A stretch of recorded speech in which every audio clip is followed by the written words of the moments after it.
Hello friends, നമുക്ക് പുതിയതായ ഒരു variety item നമുക്കൊന്ന് പരീക്ഷിച്ച് നോക്കിയാലോ. ഇത് തണ്ണിമത്തങ്ങയുടെ തൊലിയാണ്. നമ്മളതിൻ്റെ ആ ചുമന്ന ഇതെടുത്തതിന് ശേഷം അതിൻ്റെ പുറത്തെ പുറംതൊണ്ട് കളഞ്ഞിട്ടുള്ള തൊലിയാണ്. അതൊരു പാത്രത്തിലേക്ക് ചീകി എടുത്തിട്ടുണ്ട്. അപ്പോൾ ഇതുകൊണ്ട് നമ്മളിന്ന് തണ്ണിമത്തങ്ങ പച്ചടി എങ്ങനെയാണ് ഉണ്ടാക്കുന്നതെന്ന് നോക്കാം. ഇത് അരിഞ്ഞ് നമ്മൾ കൊത്തി അരിഞ്ഞെടുത്തതിന് ശേഷം ഇതിൻ്റെ പിഴിഞ്ഞ് ഇതിൻ്റെ ആ നീരൊന്ന് കളയണം, അല്ലെങ്കിൽ ഒരുപാട് വെള്ളമായിരിക്കും. അപ്പോൾ പിഴിഞ്ഞ് ആ വെള്ളം കളഞ്ഞ് മാറ്റി വെച്ചിട്ടുണ്ട്. അതിനായിട്ട് ഞാനിവിടെ എടുത്തിരിക്കുന്നത് അരമുറി തേങ്ങ ചിരണ്ടിയത്, 4 പച്ചമുളക്, 2-3 അല്ലി ചെറിയുള്ളി, 4 അല്ലി വെളുത്തുള്ളി, ഒരു കഷ്ണം ഇഞ്ചി, 1 സ്പൂണ് കടുക്. ഇത് നമുക്കൊന്ന് അരച്ചെടുക്കണം. നമ്മൾ അരയ്ക്കാനുള്ളത് മിക്സിയുടെ ജാറിലേക്ക് ഇട്ടിട്ടുണ്ട്. അതിൽ ഞാൻ കടുക് മാറ്റിയിട്ടുണ്ട്, കാരണം കടുക് നല്ലപോലെ അരയണ്ട. കടുക് നമുക്ക് ചതഞ്ഞ് കിട്ടിയാൽ മതി. ഇതൊന്ന് ആദ്യം കറക്കി എടുത്തതിന് ശേഷം കടുക് അതിലേക്ക് ഇട്ട് അരച്ചാൽ മതി. ഞാനത് അരയ്ക്കാനായിട്ട് ശകലം വെള്ളം അതിലേക്ക് ചേർത്ത് കൊടുക്കുന്നുണ്ട്. അപ്പോൾ അരപ്പ് ഇവിടെ റെഡി ആയിട്ടുണ്ട്. ഒരുപാട് വെള്ളം വേണ്ട, ഈ പരുവത്തിലാണ് അരച്ചെടുക്കേണ്ടത്. നമുക്ക് അതിനോട് കൂടി ചേർക്കാനായിട്ട് ഞാനിവിടെ ഒരു ചെറിയ ഗ്ലാസ്സിന് 1 ഗ്ലാസ് തൈരും എടുത്തു വെച്ചിട്ടുണ്ട്. അപ്പോൾ നമ്മൾ അതിന് വേണ്ടി തയ്യാറാക്കാനായിട്ട് ചട്ടി അടുപ്പിൽ വെച്ചിട്ട് നമ്മൾ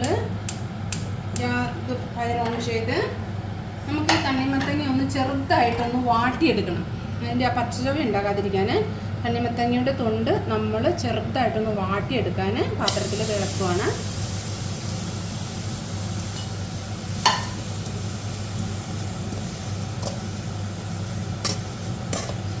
അപ്പം നമ്മൾ ഈ തണ്ണിമത്തങ്ങയുടെ തൊണ്ട് അതിൻ്റെ വെള്ളമൊക്കെ ഒന്ന് വറ്റിയിട്ടുണ്ട്. നമ്മളത് വാട്ടിയെടുത്തിട്ടുണ്ട്.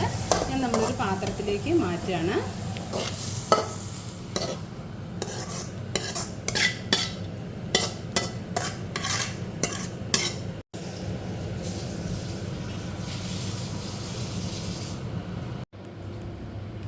അപ്പം നമ്മൾ വഴറ്റിയെടുത്ത തണ്ണിമത്തങ്ങയുടെ തൊലി ഒരു പാത്രത്തിൽ, കുഴിവുള്ള പാത്രത്തിലേക്ക് നമ്മളിട്ടു.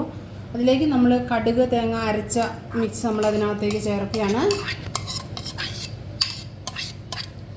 നല്ലപോലെ ഒന്ന് ഇളക്കി ഒന്ന് മിക്സ് ചെയ്യാം. അതിലേക്ക് നമ്മൾ ആവശ്യത്തിനുള്ള ഉപ്പ് ഇട്ട് കൊടുക്കുന്നുണ്ട്. ഇതിനകത്തേക്ക് നമ്മളിവിടെ എടുത്തു വച്ചിരിക്കുന്ന തൈര് കൂടി നമ്മൾ ഒഴിച്ചു കൊടുക്കുന്നു. നല്ലപോലെ നമ്മളൊന്ന് മിക്സ് ചെയ്യാണ്.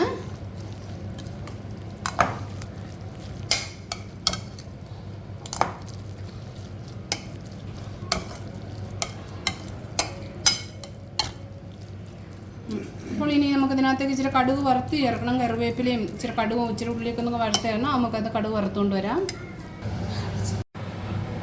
നമ്മളിതിലേക്ക് എണ്ണ ഒഴിച്ചിട്ടുണ്ട്.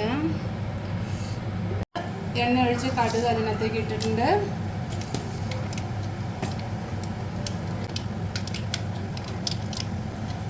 അതിനകത്തേക്ക് നമ്മൾ അരിഞ്ഞു വെച്ചിരിക്കുന്ന ഉള്ളിയും കറിവേപ്പില ഇട്ട് കൊടുക്കുന്നു.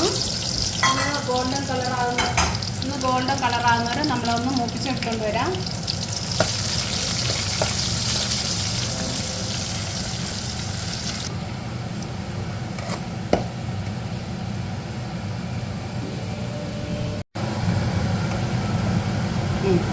അപ്പോൾ നമ്മൾ കടുക് വറുത്ത് ഇവിടെ റെഡിയാക്കി എടുത്തിട്ടുണ്ട്. ഇതിലേക്ക് നമ്മൾ കടുക് വറുത്തത് അങ്ങ് ഒഴിച്ചു കൊടുക്കുകയാണ്. അപ്പോൾ നമ്മളിവിടെ തണ്ണിമത്തങ്ങ കഴിച്ചിട്ട് വലിച്ചെറിയുന്ന ആ തൊണ്ട് കൊണ്ട് തയ്യാറാക്കിയ രുചികരമായ പച്ചടി ഇവിടെ തയ്യാറായിട്ടുണ്ട്. എല്ലാവരും ഒന്ന് പരീക്ഷിച്ച് നോക്കുക. ഇഷ്ടമായെങ്കിൽ ലൈക്ക് ചെയ്യാൻ മറക്കല്ലേ.